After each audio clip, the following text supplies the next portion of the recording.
Hello, everybody. Welcome back to the Amazing Race Rewind podcast, the podcast where we rewind back in time to watch the earliest seasons of The Amazing Race for the first time. My name is Andrew. And I am Jill. And we are here today with Season 3, Episode 10 of The Amazing Race. In my opinion, maybe one of the best episodes overall. Oh, yeah, easily. Yeah. We had a really awesome ending. Maybe comparable to the likes of the Season 2 finale ending. I thought it was super exciting. Something that we haven't really seen before with the team deceiving another team. So deceiving another team not quite finishing a task in the way they were supposed to. However, we've talked about Flo in the past, but she really did put a damper on it this episode once again for me. It was, I know we talked about this last episode that there was more to come with her. Yeah. But honestly, It was pretty unbearable. I'm going to be honest. It was pretty unbearable. And I don't know how this is going to crescendo. Like, what's the word for crescendo? Like, amp up to the finale as it only gets more intense. Crescendo's a good word. Yeah, as it'll the stakes will raise, like the stakes will raise to the finale. Yeah, I can only see this getting worse, but we'll see. For now, Season 3, Episode 10 was pretty unbearable. Unbearable, but with her, easily one of the best episodes at the same time. Yes, yeah, absolutely. Okay, so we're starting in Singapore at Mount Favor, and here the team has learned that they're supposed to be going to Ho Chi Minh City in Vietnam. And a note they make is that the race flag is yellow only, so it is to not be confused with national flag colors. And this is very much giving them changing it from white and yellow in Season 1 to red and yellow because of the Vatican flag. That fact still kills me. Another thing in this intro here, too, is they're talking, trying to dramatize it. They're talking about how teams are doing and their positions. And they make some sort of comment about some teams are, feeling separated or feeling isolated. And there's just a scene of Flo and Zach in their bed, but like turned away from each other in the most dramatic way. Oh my God. I really want to know what that relationship was like. And like how Zach, specifically, I want to hear his perspective of like, was this a good experience for you? Was the Amazing Race a positive experience for you? Because I can just imagine it being absolutely miserable. Yeah, I'm kind of happy they've made it this far because that means there might be more on them in the deep dive. Yeah, I think so. But then again, like last season, we thought we were going to be getting a lot on Tara and Will post-show, but we couldn't find anything. They went radio silent. They fell off the face of the earth after Season 2, apparently, unless all of their interviews and stuff has been wiped off the internet since then. But we weren't able to find it unless we're terrible at finding things. Who knows? Yeah, I don't know. I also feel like press strategies have changed between now and then with the rise of social media, and if something like that were to come out nowadays, it would be very typical for both of them to make a statement about like an apology statement or something like. They're gonna pull out the Notes app. They're gonna be posting on their Twitter. The Breaking My Silence YouTube video. Breaking My Silence. Yeah, they're gonna be hopping on their TikTok to address it. Yeah, but then it was probably just much more common to not address it and have it go away. Yeah, absolutely.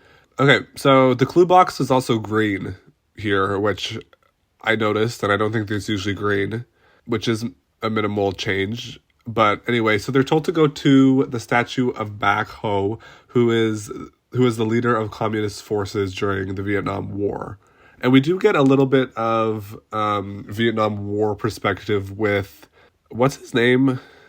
Ian being a veteran of the Vietnam War. Not you forgetting a team member's name. Listen, it's been a day. I'm pretty sure we could all relate to that. Okay, but we'll get into that a little bit later. So teams get going. Ken and Gerard have the foresight of that they're going to order 2 cabs in case Derek and Drew stole their first one, since Derek and Drew are the first teams to depart. And here we have Derek and Drew. They walk up to the cab, and the cab driver is like, this is for Ken. And Derek and Drew are trying their best to steal this cab, but are doing the worst possible job. Like, this is the poorest and most passive stealing of a cab I've ever seen on The Amazing Race. Oh, it wasn't even stealing. It was just like, sorry, who are you? You're Ken? Yeah. I'm Ken, absolutely. Yeah. And the guy just keeps, he's like, the cab driver doesn't even fully stop. He's just Yeah. kind of rolling slowly. And he's like, I have to pick up Ken. Like, I have a call. And he's like, yeah, I am Ken. Yeah, we ordered a cab. We definitely ordered one of those. Absolutely. And I feel like this would be me. I feel like I'd be like very horrible on my toes in this situation and like not be able to lie even though it's like not that big of a deal. No, because I would feel bad. Like, I really would. I just feel like I would be so awkward. You know, about like, it. what if Ken is like racing to the hospital because his wife is giving birth? And then he misses the birth of his child because you stole that cab, you know? But like he clearly knew that it was Ken and Gerard, not some random Ken. I just put that together. I thought there was some random Ken. I didn't realize it was Ken and Gerard. It was Ken and Gerard's cab. OMG. Oh, I didn't get that at all. Even the wow. Yeah, so Ken and Gerard ordered 2 cabs. No, and I Derek see. and I Drew- understood that, but I didn't connect the Ken. I just thought it was. I thought there was another car that they were trying to get at, and then I just got caught on the topic of stealing cabs and feeling bad. Yeah, so this was Ken, as in Ken and Gerard. Thank you. Given the results of this episode and Derek and Drew's demise, spoiler alert, this is very ironic that they're being nice here to Ken and Gerard. Or not even being nice. I guess they're not even trying to be nice. They're just such horrible liars. They don't have a bone in their body that can lie. Yes. Okay. So speaking of Zach's opinions on the race, Flo and Zach get started, and he has a quote here where he says he's looking forward to never having Flo yell at him again. He hates her. He cannot stand her. And this episode's just getting started. It's just getting started. Just getting started. Flo, she's just so grating and agitating, and Zach is like so patient with her too. Like, could you imagine if it was like pairing of like Flo and Will, or like Flo and Frank even, or something like that, or Flo and Tara? That would be, they would explode. I don't think they would survive. I think the reason this team has stayed functional is because Zach doesn't yell back, or at least what we see on camera. Yeah, absolutely. Okay, yeah, so we got a little bit of Ian being in the Vietnam War backstory. This is the first time he's come back to Vietnam since he was there for the war. Terry does talk about this. She says even now he doesn't really talk about it. When it's mentioned, it doesn't really say anything. He never brings it up, so it's interesting. Yeah, and this is probably a very riveting, I mean, it is riveting, but it's even more so in 2002, when I don't think people were having these kind of conversations about like trauma and like PTSD and stuff like that. He does by the end of it. I think he has more of a cathartic relation. It's very cathartic for him, and I think it's almost therapeutic in a way. Yeah. It seemed like it did him well. Like he didn't suffer, at least from what we were shown. Well, no, he seemed to be thriving. He was loving it in Vietnam. He was loving Ho Chi Minh City. So all the teams, basically besides the cab thing, it's pretty smooth sailing to the airport. I have to comment on something here. The chairs, because they all end up on the same flight to Ho Chi Minh City. The chairs in the waiting lounge are the comfiest, most interesting looking, what do you call that, waiting area chairs I've ever seen. I did not Did you see them? I'm sure I saw them, but I don't think They're I like took note. armrests, headrest. The legs are like, it was insane. Wow. They're in massage chairs, essentially. But they weren't, because they were like half reclined chairs. I don't know. Wow. So they have to go through Kuala Lumpur and then Kuala Lumpur to Ho Chi Minh. And Ken and Gerard, they run through the airport and actually are able to get on a last-minute flight to Kuala Lumpur that nobody else is on, but their lead gets dismantled, and because everybody is on the same flight to Ho Chi Minh. And Flo gets Zach to book flights for the twins also, because they're calling the taxi, and Flo is like, yeah, book for the twins as well. I was like, what is wrong with you? We are in the final 4. FOUR, 4 teams left. This is not time to develop a relationship. Yeah, and you're trying to help another team book flights? Can you imagine it? Like, okay, you and I in that scenario, what would you, like, if I was like, oh, Andrew, book tickets for this other team? Absolutely not. Enough. Cut it out. No. It'd snap me back to reality. Yeah, that would be so ridiculous. The thing is, though, I just know that wouldn't happen. Like, that's insane behavior. Yeah, it really is unconscionable. You love that word when we podcast. Yeah, of course. Unconscionable. I think because I think it's like so dramatic. Ken and Gerard get ahead and get to Kuala Lumpur early, but Yeah, 5 hours. They have a 5 hour lead. that just gets squashed because everybody's on the same flight to Ho Chi Minh City. And then when they get to Ho Chi Minh City, this is going to be a lot about flow this episode. Well, this is the main point of contention throughout the entire episode that really sets Flo off. And it's such a minute little instance that happened or decisions that Zach made that's really insignificant, but it's the end of the world. The sky is falling. So they get to customs, and for some weird reason, Zach and Flo get in opposite customs lines. I think it just shows how disconnected they are. Oh, I know. But basically, Flo, all four teams are in customs at the same time. And out of everyone, Flo gets through customs first, but Zach's line is taking a really long time. So all the other three teams get through customs together and leave, and Zach is still in customs line. And Flo loses it on him because he didn't want to cut because he would feel bad cutting the line.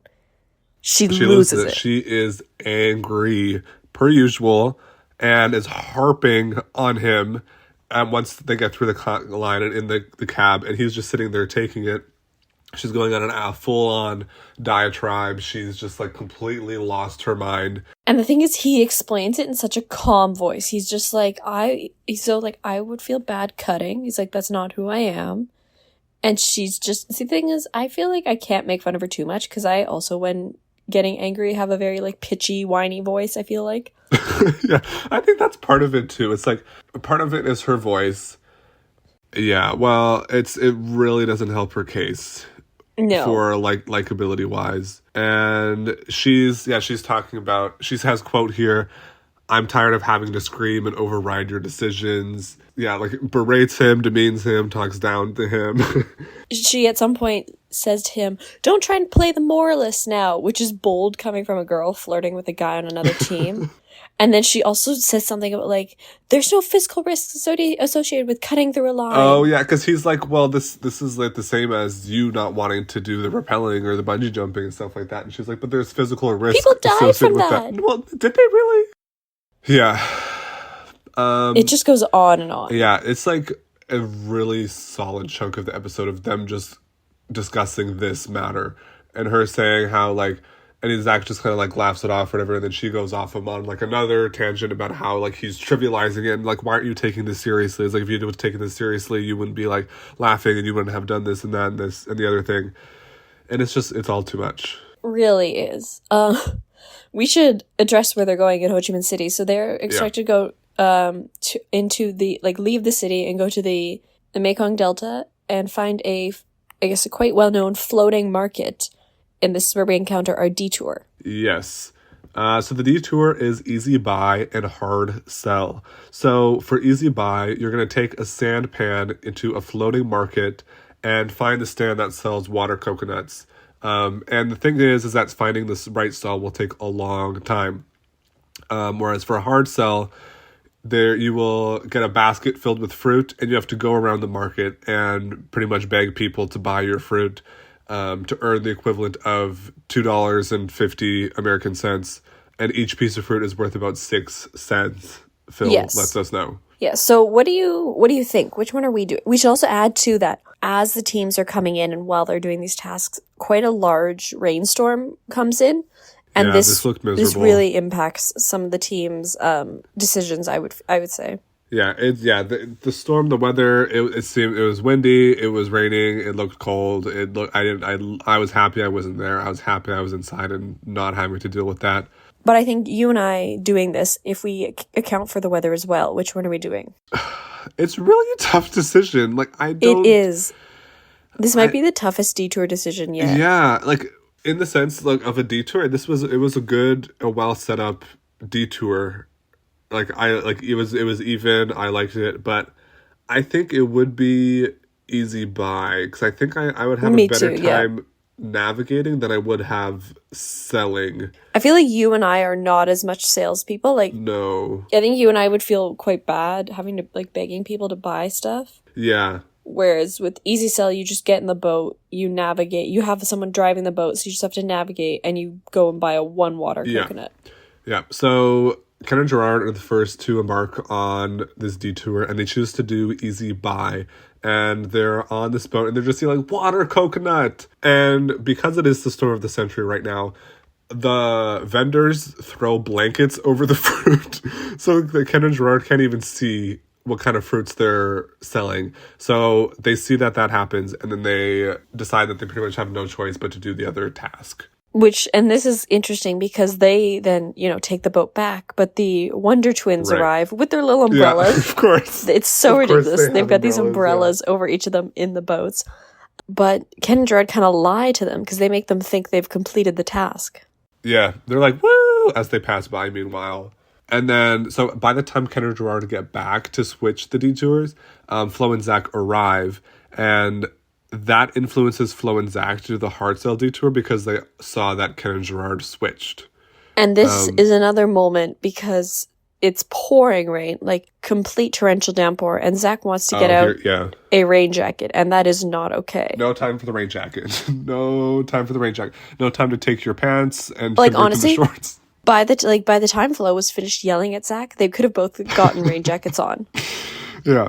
Yes. So Ken and Gerard attempt to sell the whole entire basket for $40,000, which doesn't work for them. But they do find a little loophole to this detour. So they find out that they actually they pretty much have unlimited fruit that they can sell. Like, they don't have to sell their whole basket that they're carrying for the amount that they need. They can sell a bunch of it for a cheaper price and just make more trips, and that would be more efficient, which I thought was very good critical thinking.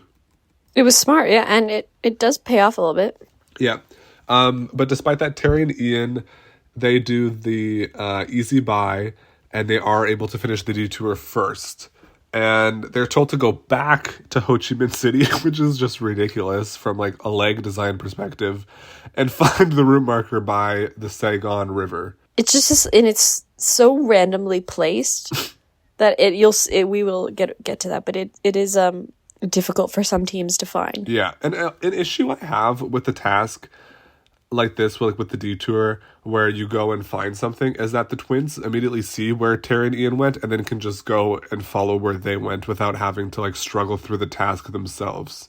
That's kind of in any effort issue I have with this task. It sucks, especially for that team, I feel like, but we'll get to that.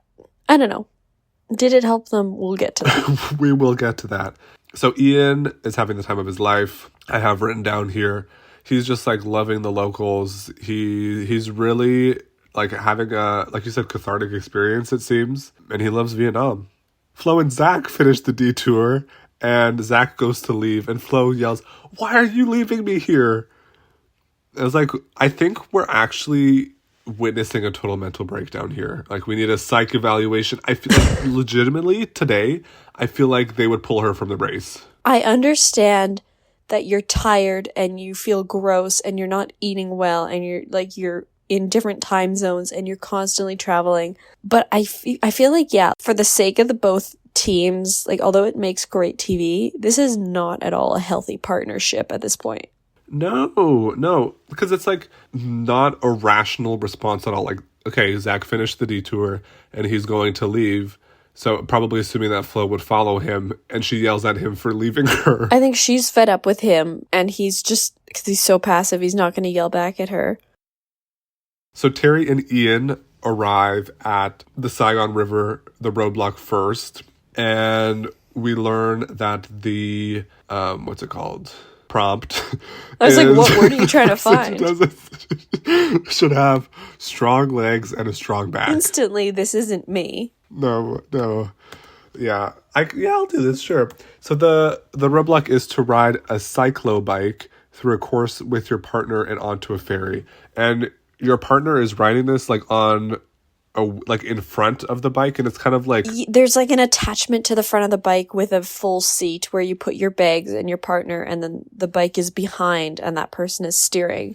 Yeah. So it's a roadblock, but it's transporting both teams to the pit stop, because ultimately you get on the ferry, it takes you across the river, and the pit stop's located just over there. Yes. So you can't walk to the pit stop. You have to take one of those bikes. Yeah. So yeah, Ian and Terry arrive first, and they're just having the time of their lives. This is definitely the happiest I've ever seen them. Like, they had a really good episode this episode. They did. It was nice for them. Okay, and then despite leaving the detour last, Flo and Zach actually arrive at the roadblock in second place. Well, I was saying, and this is where it gets interesting too, because Derek and Drew and Ken and Gerard arrive at similar times, but Flo and Zach easily find the route marker, whereas Derek and Drew seem to just be walking further, and Ken and Gerard, sorry, the four of them seem to be walking further and further and further away, and just cannot find it. Both teams can't find it for the life of them. It's like they're trying to find a needle in a haystack. What's the Holy Grail or something? Yeah. They're trying to find the Holy Grail. It's like so incredibly difficult for them to find. And what sucks too is you see Flo and Zach, despite their dysfunction, get on the ferry and make it and whatnot. And but you just know that it's going to be either Derek or Drew or Ken and Gerard out. And after everything with Flo and Zach, you just wished it was them out. You really do. Okay, but we'll get to that in who's eliminated in a second. Okay, so we see that Terry and Ian actually arrive in first place, with the leg of a lifetime. This was their first time in first place? Maybe they might have won once before. So yeah, but I was actually. Why do I feel like they won in Morocco? I have no memory. I actually I don't know why. I feel like I should know, but I actually feel like I don't know anything about this season. You and I have had a rough couple months. Okay. So yeah, I was very happy for them. They were likable this episode, and they won a 7-night cruise vacation on the Caribbean. I know. Thank God. No more of the Kodak Easy digital share. Okay, so we go back to the chaos of Ken and Gerard and the twins trying to find this route marker. And Ken and Gerard go to board the ferry because they're like, because there's a flag on the ferry, right? I forget, or they see Flo and Zach. They see Flo and Zach there, so they're like, okay, let's go in there. And then Flo tells them exactly what they need to do and where they need to go. Yeah, she's like, you need the bike. Like, you need to get one of the bikes. Yeah, and they're like, it's over there, take a left, 30 meters down. 30 meters? They're not saying meters. They're Americans. Well, whatever. Ken and Gerard get the intel from Flo about what they need to do, which is also an interesting decision from Flo for her to tell them exactly what they need to do. Yeah. Because for all they know, they could pass Flo and Zach, and then they could. No, because she's already on the ferry, so I think she knows they're good to go. Yeah, but I mean, no, they don't know how far they have to go once they. That's true. Like they could get lost after the ferry, but if this were me, I would be taking any chances. I would just be like, "You're on your own, kid." That's fair. Yeah. So immediately after, Ken and Gerard see Derek and Drew, and they don't tell Derek and Drew what had happened, and they act clueless, even though they know exactly where it is, and they leave the twins in the dark. Yes. So Ken and Gerard get to the bikes first, and it is quite comical, because they get on the bike, they turn literally the first corner, and the whole thing just goes toppling on its side. They're so bad with modes of transportation. They can't do bikes, they can't do boats, but they immediately fall off. And this betrayals almost of Ken and Gerard and the twins was very juicy, and it was very entertaining. The Brothers Alliance coming crumbling in the best way. Yeah, and it's this deception is part of what makes the game so interesting to me. It really is. I love to see it. I just have to say, though, I was disappointed to see these two being the head-to-head, because I wanted Flo and Zach out. Everybody in America wanted Flo and Zach out, I'm sure. But unfortunately, Ken and Gerard, with their little bit of an advantage, do come in third. And hold on. Oh.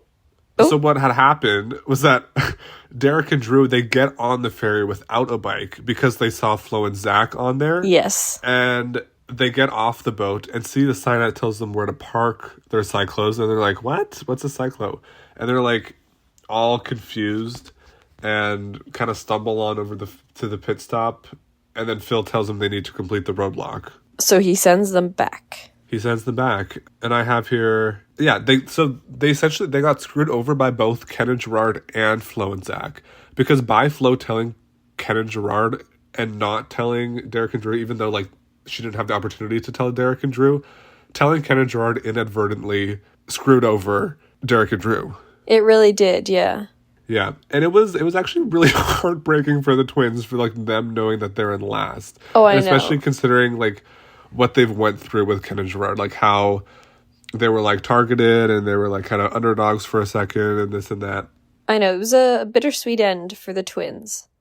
It was a very, this friendship between these two teams was like so wholesome. It was such like a heartfelt storyline throughout I know. the whole season that was like building up to this moment where it all like came crumbling down in an instant. It was just really well done, I thought.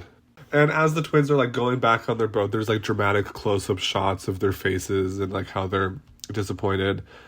But yeah, Flo and Zach are in second, which was ridiculous considering how dysfunctional they were this night. I know. Like the way they were able to pull that off, I really thought that they were going to be in last. Like I was convinced because they were in last the whole way through, but somehow made it to the roadblock ahead of Ken and Gerard and Derek and Drew.